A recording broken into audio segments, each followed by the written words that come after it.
Hello hello. അപ്പോഴേ നാളെ, അതായത് 12 മണി കഴിഞ്ഞ് കഴിഞ്ഞാൽ കെട്ടിയവൻ്റെ പിറന്നാളാണ്. അപ്പോൾ ചെറിയൊരു സർപ്രൈസ്, അങ്ങനെയൊന്നുമില്ല, എന്നാലും സർപ്രൈസ് ആവുമോ എന്നും എനിക്കറിയില്ല. കൊടുക്കാം. അപ്പോൾ എന്താ സംഭവം എന്ന് കാണിച്ചേ. പെട്ടിയിരിക്കാനായിട്ട് തെറ്റിദ്ധരിക്കണ്ട. അപ്പച്ചട്ടി കാര്യങ്ങളൊന്നുമല്ല, അതിനുള്ളിലൊരു ബാഗാണ്. മൂപ്പര ബാഗ് കുറച്ച് ഡാമേജ്ഡാണ്. അപ്പോൾ ഞാനൊരു ബാഗ് വാങ്ങി. കുറച്ച് ദിവസമായിട്ട് പറയുന്നുണ്ട്, പക്ഷെ എന്നാലും ഇപ്പോഴാണ് വാങ്ങിയത്. ഇതിനിപ്പോൾ ഞാൻ പാക്ക് ചെയ്ത് എന്നാലും കാണിച്ചു തരാം.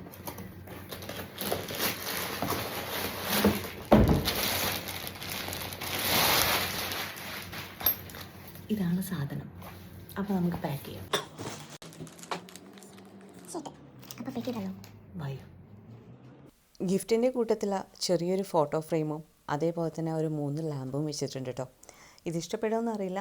ആദ്യം ഇത് കൊടുത്തിട്ട് നമുക്ക് ആളെ ഒന്ന് സൈസാക്കിയെടുക്കാം. ഞാൻ പറഞ്ഞല്ലോ, നമ്മുടെ സർപ്രൈസൊക്കെ ആൾ ആദ്യം തന്നെ പൊളിച്ചടുക്കി. കാരണം ഞങ്ങൾ രണ്ടാളും ഉറക്കൊഴിച്ചിരിക്കുന്നത് കണ്ടപ്പോൾ തന്നെ ഏട്ടൻ ഗസ് ചെയ്തു എന്തോ കാര്യമായിട്ട് ഞങ്ങൾ പ്ലാൻ ചെയ്തിട്ടുണ്ടെന്ന്. അടപടലം എല്ലാം സീനാക്കി വെച്ചെങ്കിലും അതിൻ്റെ ഒരു ജാളിത്യം ഞങ്ങൾക്ക് വന്നില്ല. കാരണം അത്രയെങ്കിലും ഒരു സർപ്രൈസ് കൊടുക്കാൻ പറ്റിയല്ലോ എന്നുള്ളൊരു സന്തോഷത്തിലായിരുന്നു ഞാനും മോളും. അങ്ങനെ കേക്കൊക്കെ ഷെയർ ചെയ്ത് കഴിച്ച് ഫസ്റ്റ് ഗിഫ്റ്റ് എന്നോണം ചെറിയ പൊതിയിൽ ആരംഭിക്കാം അല്ലേ. ആളിന്ന് സർപ്രൈസ് ആക്കിയതല്ലേ, എന്തായാലും ചെറുതിലൊതുക്കിയല്ലോ എന്നുള്ളൊരു നിരാശയോടെ ആൾ ഫസ്റ്റ് ഗിഫ്റ്റ് പൊളിക്കുകയാണ്. പക്ഷേ ഗിഫ്റ്റ് ഇഷ്ടപ്പെട്ടു കേട്ടോ. ആ ലാമ്പ് അത് ഭയങ്കരമായിട്ട് ഇഷ്ടമായി. ഞാൻ ഓണമൊക്കെ ചെയ്ത് കാണിച്ചു കൊടുത്തു. 3 കൂടിയും കത്തിച്ച് വെച്ചപ്പോൾ ഭയങ്കരമായിട്ട് നല്ല രസമുണ്ടായിരുന്നു.